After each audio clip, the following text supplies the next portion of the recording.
Hello there, everybody. My name is Wolfyowns, and welcome back to some more Dungeonborne, where today we have a massive, major Dungeonborne update. The Dungeonborne devs keep on cooking, and they always serve and release us good things. Well, I don't know if I should say always, but most of the time, they serve us good things. So, today, we're going to be going over the pre-season Before the Storm content breakdown. All the changes that they have coming for us before the actual season release. This is the pre-season, so we all know this is not going to be the actual first season. This is all the changes they're going to be doing soon on the 29th. All these changes are coming out on the 29th, so we can prepare for the actual first actual season. So, let's go ahead and break this down a little bit here. Today's post is going to be a long and juicy one. We're going to break down all the major changes and content coming for the preseason update on the 29th. But first, the preseason is all about testing changes that we have lined up for season 1 and aimed at the DB core players. We're hoping you all dive in, test things out, and give us your honest feedback. We appreciate your patience, dedication, and support as we continue this journey. Let's see, with the goal in mind, preseason update will not involve any wipes, new servers, realms, or progress resets. So, of course, as this is a preseason test. This will have nothing to do with the actual new season coming out. This is just to test things for the actual season, which means there are going to be no wipes, of course, no season, no server seasons and stuff, no progression resets. This is all just testing for the actual season that's coming to the game. So with that being said, what's coming in the preseason patch? Let's see. Part 1. No more BS matchmaking. Thank God the devs are listening. No more BS. No more confusing with the matchmaking. We're going to have a clear understanding with the matchmaking. So let's go ahead and dive into this. Since launch, we received a ton of feedback about matchmaking and its issues. We had a lengthy discussion about making a decision with no more matchmaking. Interesting. With the preseason update, we want to make sure with the current matchmaking, allow players to choose their own identity, whether it's low tier gear, blah, blah, blah. All map difficulties will have gear restrictions that are clearly visible to all players. Thank God. So we actually know what kind of queue or what game you're getting into, thankfully. So that's good. You will know exactly what to expect in each mode, and you can make your own decisions. Second experience. Okay, so let's make this bigger. All right, so here we go. This is the new reworked matchmaking system. So this is how matchmaking is going to work in the future. With the whole castle, you will only be able to get in only allowed item rarities, which is going to be gray items only for casual. There's a new mode. We have hard mode now.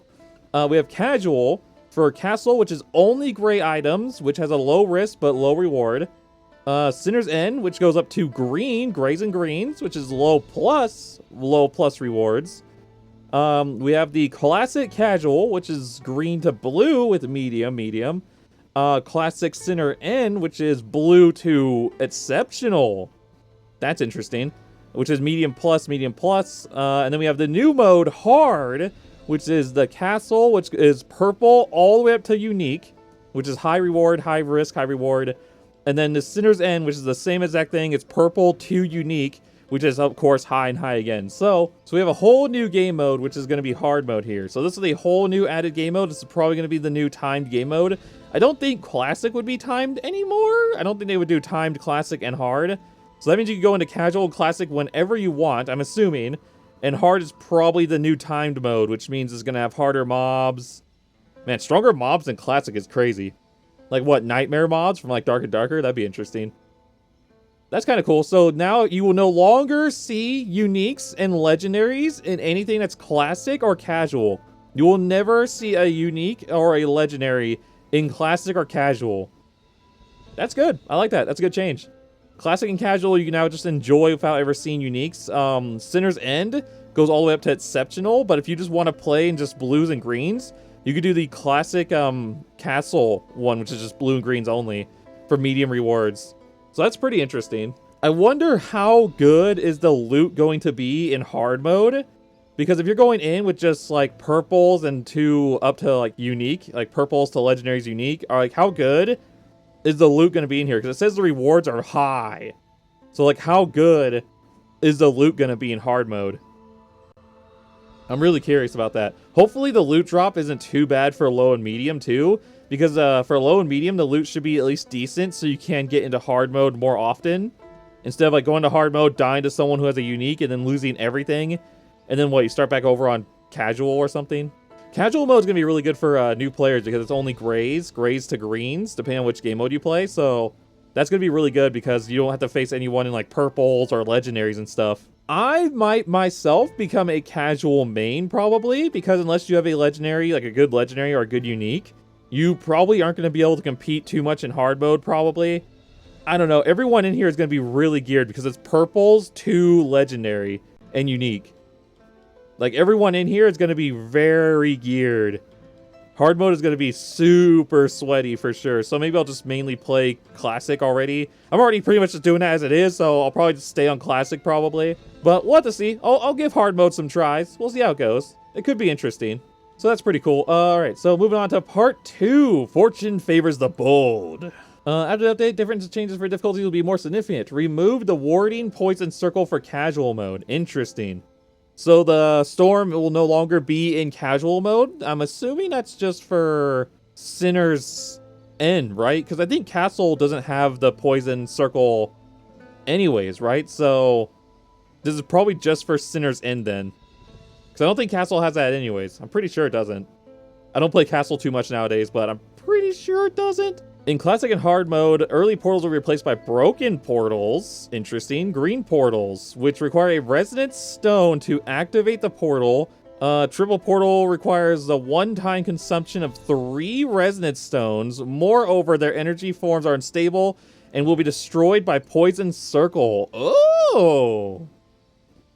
Interesting. Early portals will be replaced by broken portals, green portals. So that means no more extracts? No more extractions? Oh, no. Like, so the extractions are being replaced by the broken portals, which are green portals. Interesting.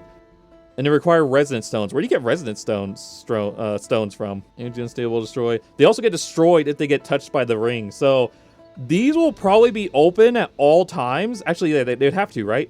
So the green portals will be open at all times. And you can take them whenever you want if you have a resonant stone. However you get that, I have no idea. Maybe it's something you get off the game. Maybe you get it off of elites. I have no idea. Remove the fixed extraction points for classic and hard mode. Yeah, so okay, so the blue portals are gone. You can't just leave whenever you want anymore. So they're being replaced by the broken portals, which you can leave whenever you want if you have a resonant stone. Slightly increase the power of the monsters in the classic and hard mode. That's probably makes sense. The classic modes are going to be a lot more stronger. Overhaul the placement and description of monsters, elites, and bosses in all difficulties. Makes sense. Alright, next. First off, we now want to officially inform everyone that the global drop cooldown for items have been removed. Ooh! Let's go! Okay, so now they have actually confirmed for sure that legendaries and uniques had a timed cooldown on them.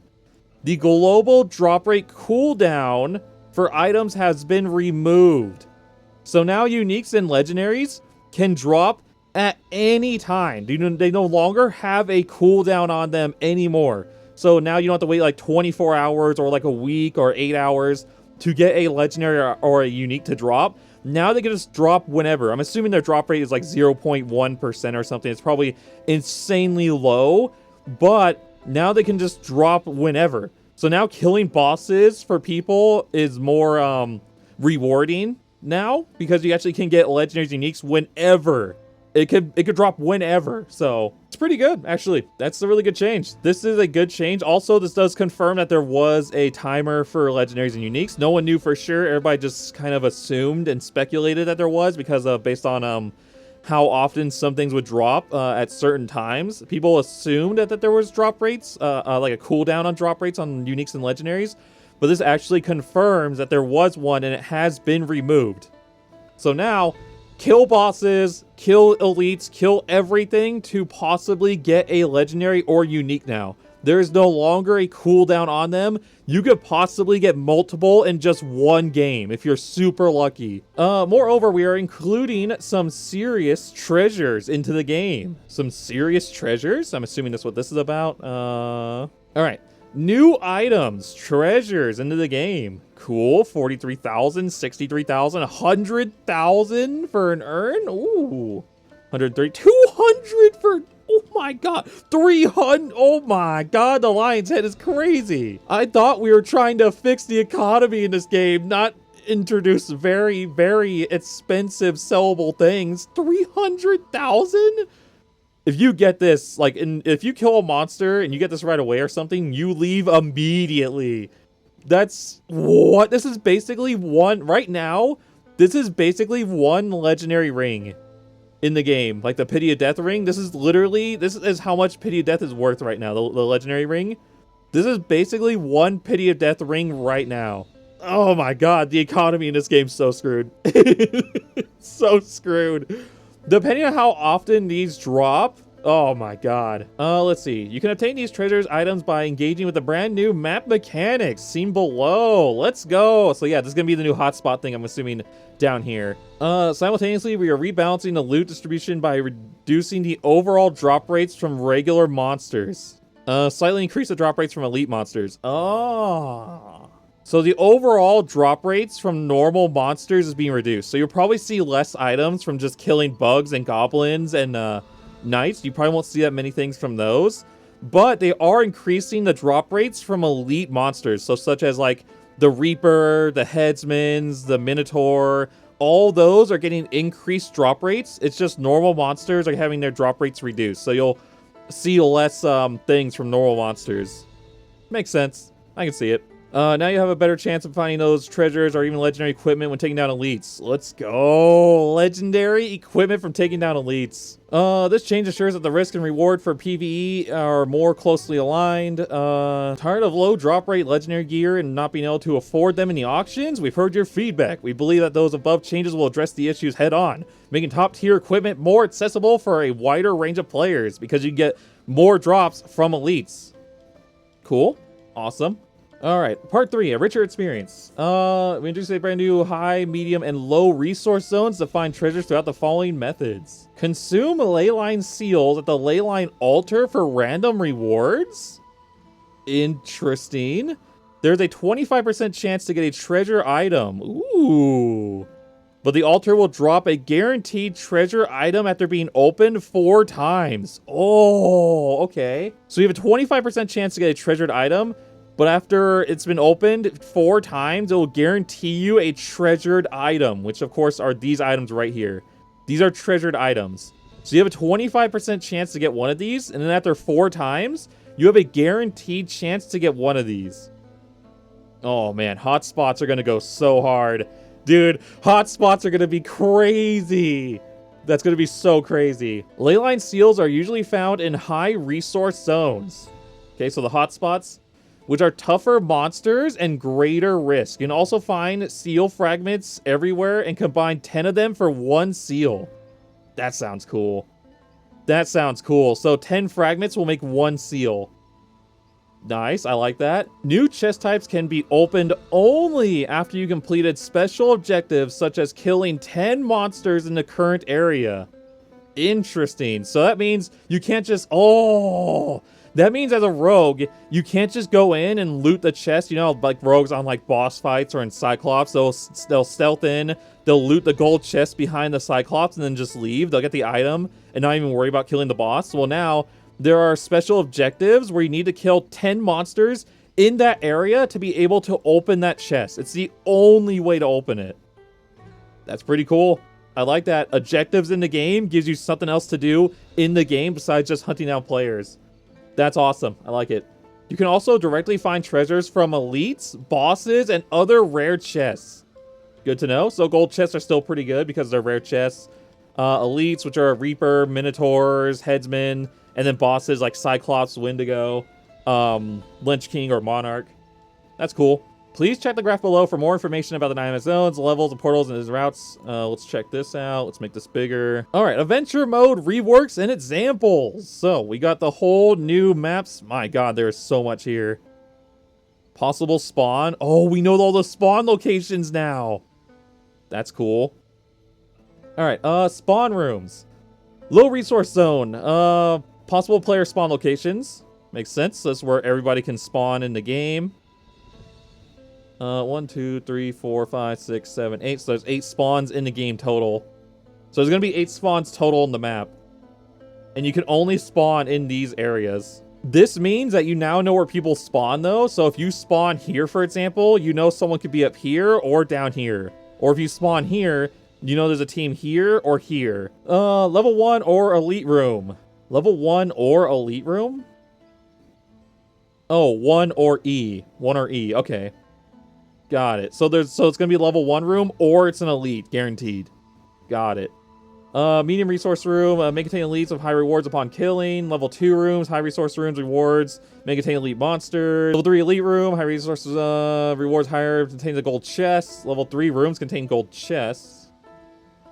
So level 3 rooms are in the center. There's 4 of them. Level 4 rooms are high resources, contain a high, overall contains rewards are higher and contains an altar. Spawns from a level 2 room location. Spawns from a level 2 room location? Interesting. Okay, so it's either a level 2 or a level 4. So you either get a level 2 room or a level 4 room. So these are kind of random. You either get like a bunch of 4s or you get a bunch of 2s or you get a mixture. So these are kind of random. Interesting. Green portals likely to appear in the outer ring of the map. Resonant stones are to activate them. Purchase from the merchant. Oh! You can purchase resonant stones from the merchant. Good to know. So you would want to buy at least 1 resonant stone. At least 1 when you go into a game. So you can leave immediately. Just in case you get like a legendary or something. You want a resonant stone every time you go into the game. Got it. Blue portals likely to appear in the center of the area of the map. Function is the same as before. Okay, so blue portals only spawn in the center now. Likely to appear in the central area of the map. Red portals are temporarily disabled. Will reopen in Season 1. No! My Wendigo kills! I killed Wendigo every single game! No! You can't kill Wendigo anymore! Until Season 1. This probably means that they're changing Hell. That means Hell's getting updated too. Interesting. If they're updating Hell, that's going to be interesting. I wonder what they're going to do with Hell. Because if it's disabled, that means they have plans to update it. Purple portals. This is the Lynch King portal, the Monarch portal. Still has a small chance to appear, so it's still appearing. Entering allows immediate extraction through a blue portal without triggering the boss. Cool. Interesting. So you don't have to wait anymore. The room's levels vary in each game, making adventures full of changes and randomness. Yeah, so these are all possibly random here. So you have a chance for a 1-room floor, or a 1-room, a level 1. You have a chance for a level 1 room or an elite on all the outer sides.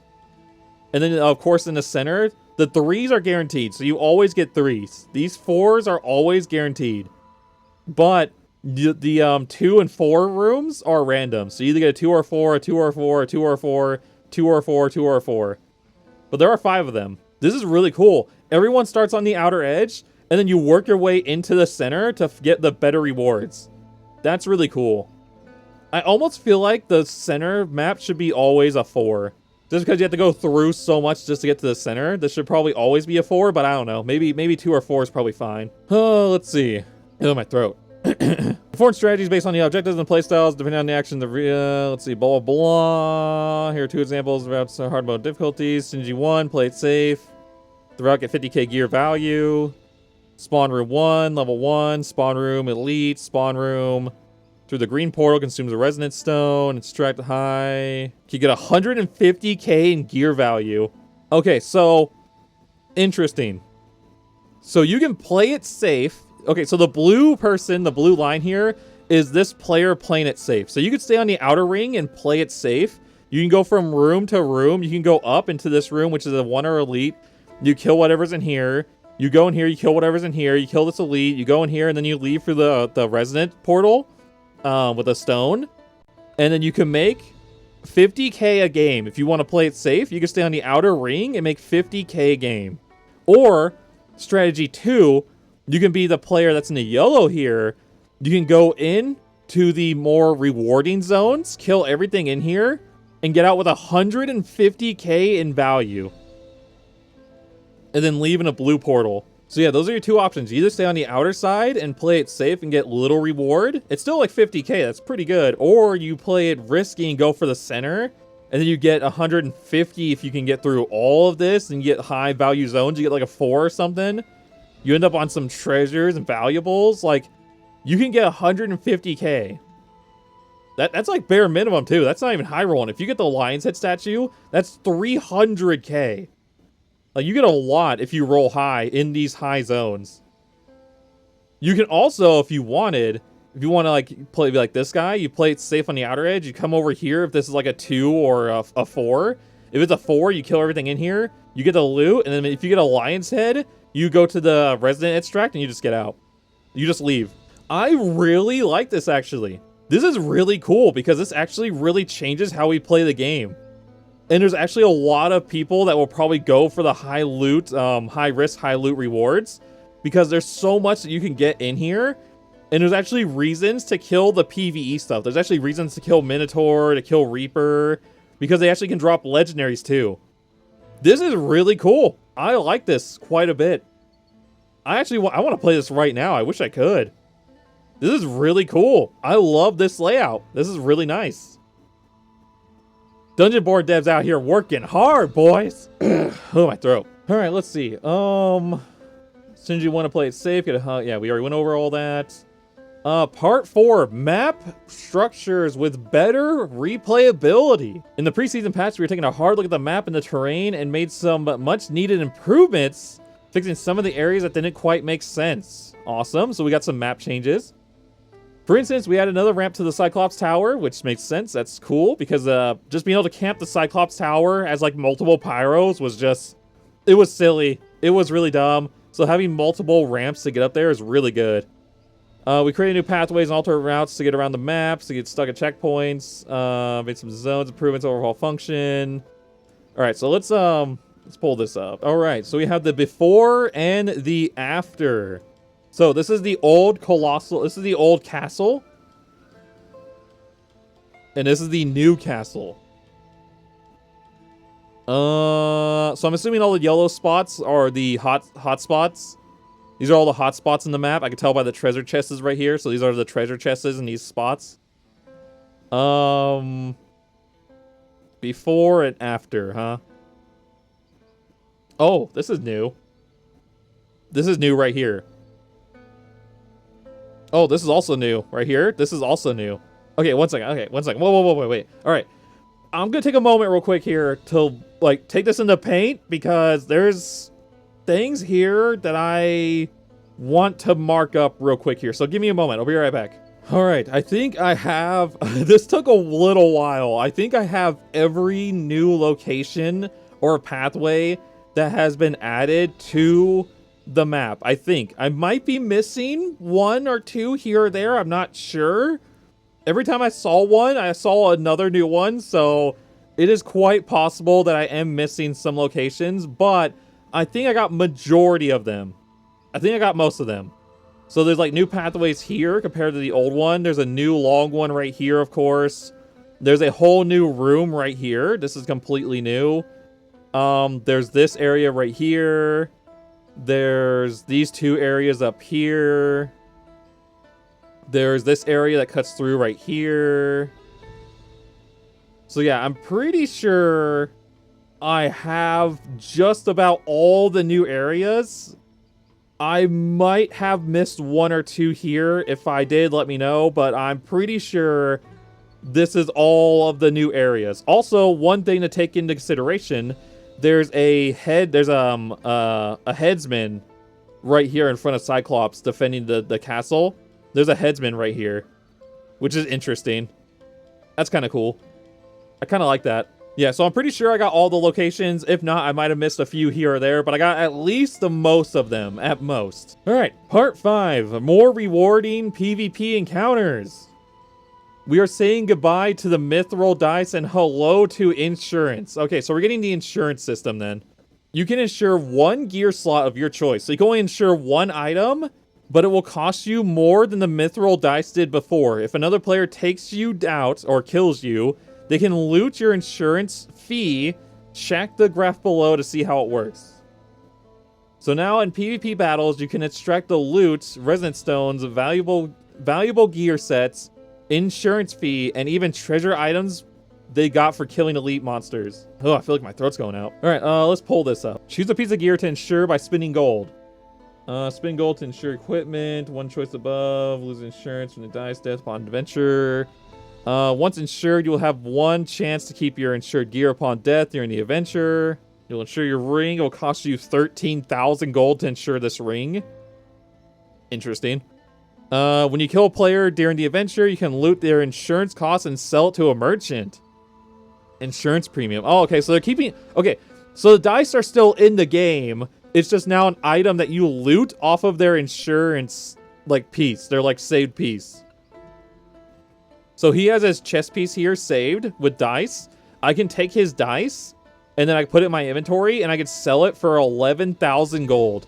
I wonder how much does it cost to insure a legendary? Like, how much can you get from killing someone with a legendary? Like, how much could I get if I killed someone with a fairy ring on?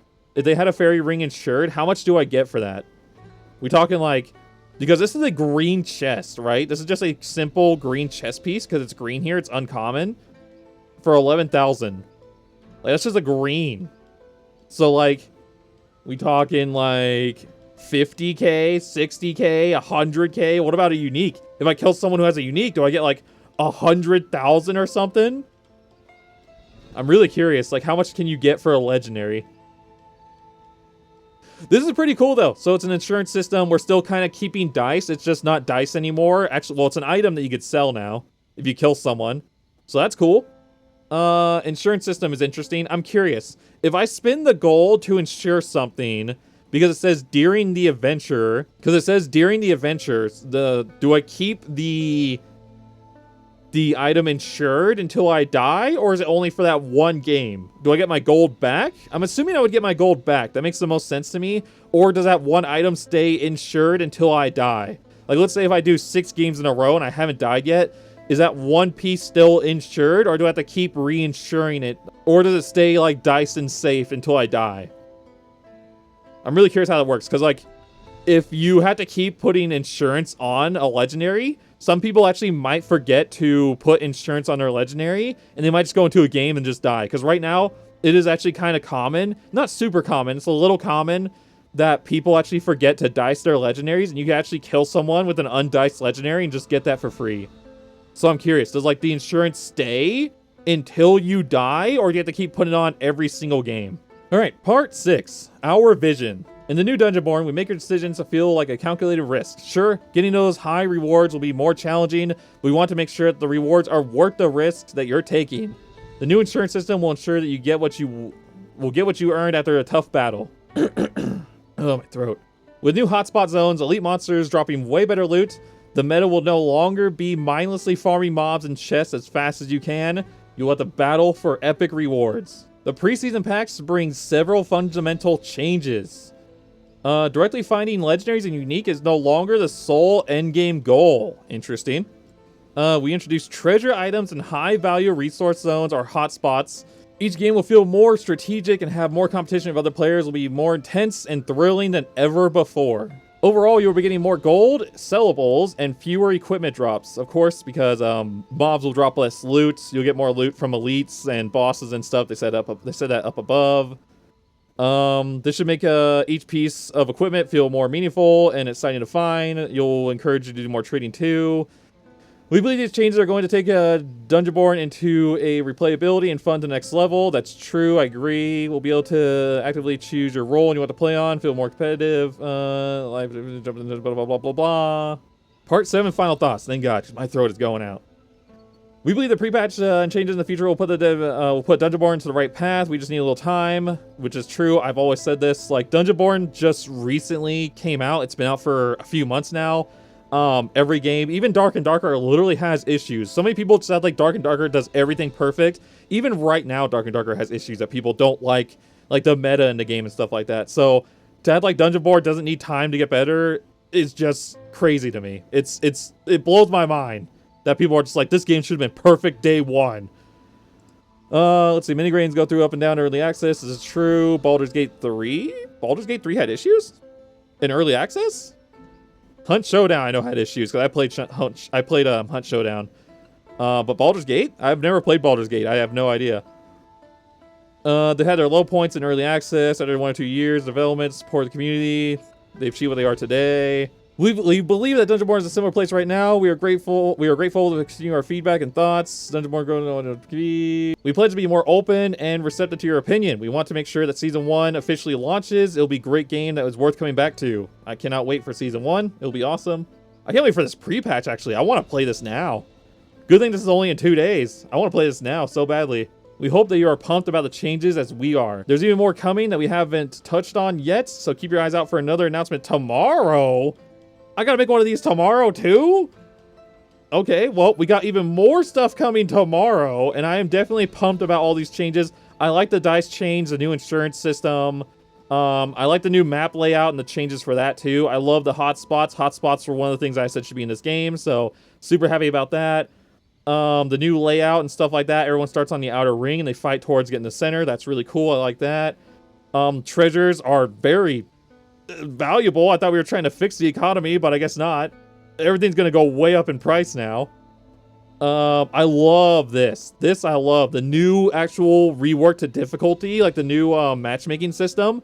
I love this because that means that I will no longer see legendaries like Galeflight Rogues or uniques like the Mistake and whatnot, or even just like priests with triple legendary. I won't see any of that in casual games anymore. And the newer players who are just playing the game, who are in casual, or I won't see any of that in classic anymore.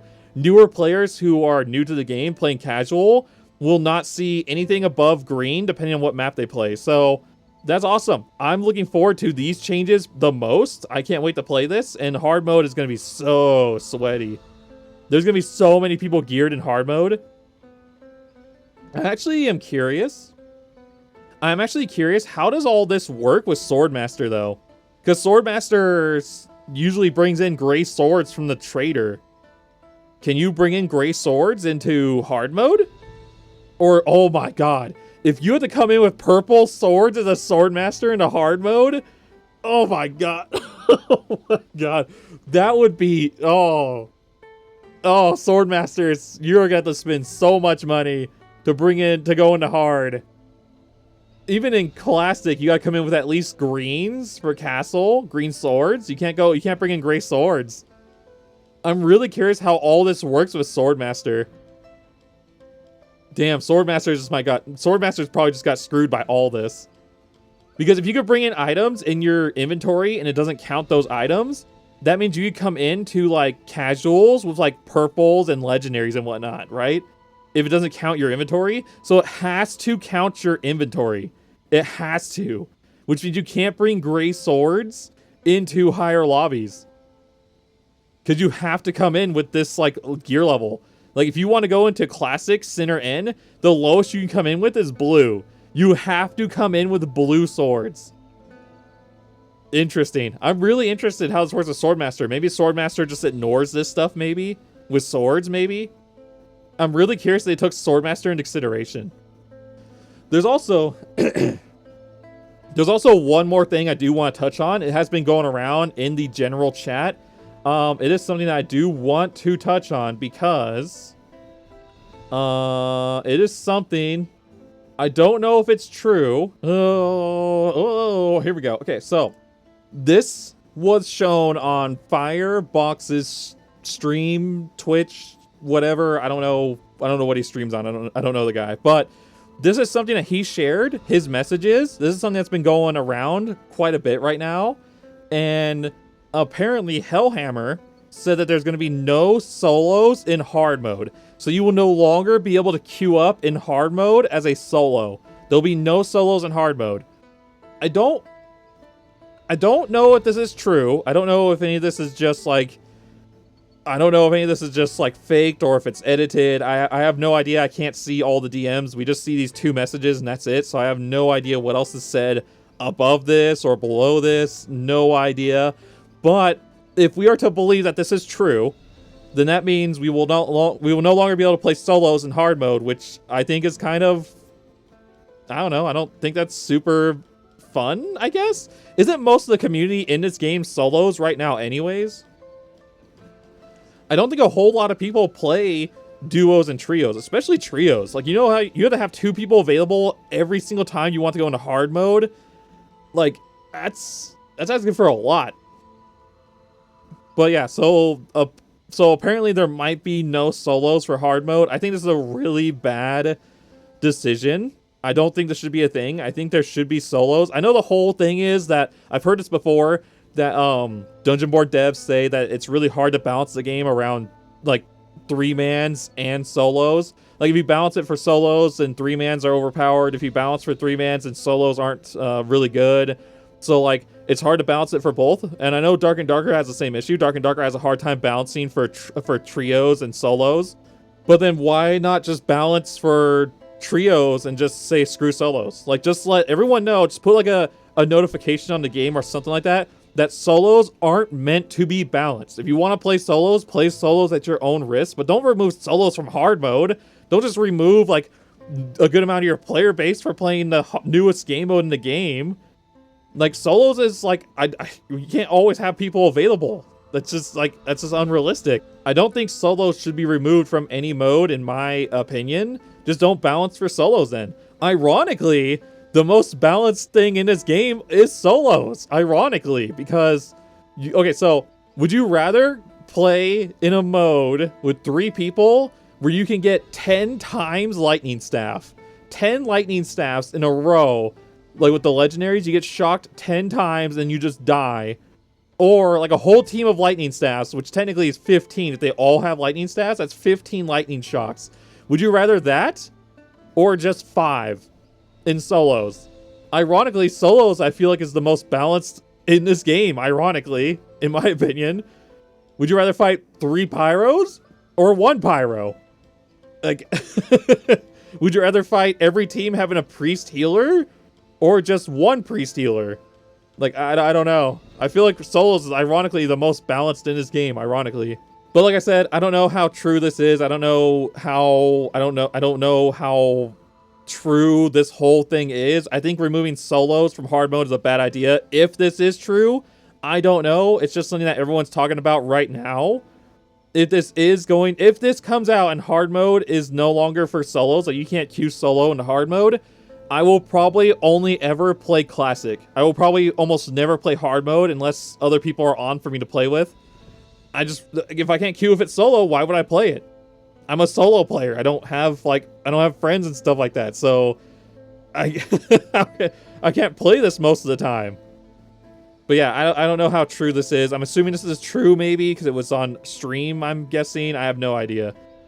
But yeah, that's what everyone's talking about right now. That's the hot topic right now. But yeah, anyways, the patch overall, I think these are really good changes, and I am super excited for these, and I can't wait to hear what's coming tomorrow, because apparently there's even more coming tomorrow. Another announcement tomorrow. So we have even more being dropped on us tomorrow. So I am super excited for this. I can't wait for all this. I can't wait to play more Dungeonborne. I love this game. The devs are cooking, they're making the game better, and this game will only get better over time. It just needs time. But anyways, thank you guys so much for watching. My voice is a little shot. I'll be seeing all of you guys tomorrow, I guess, in the next one. Peace!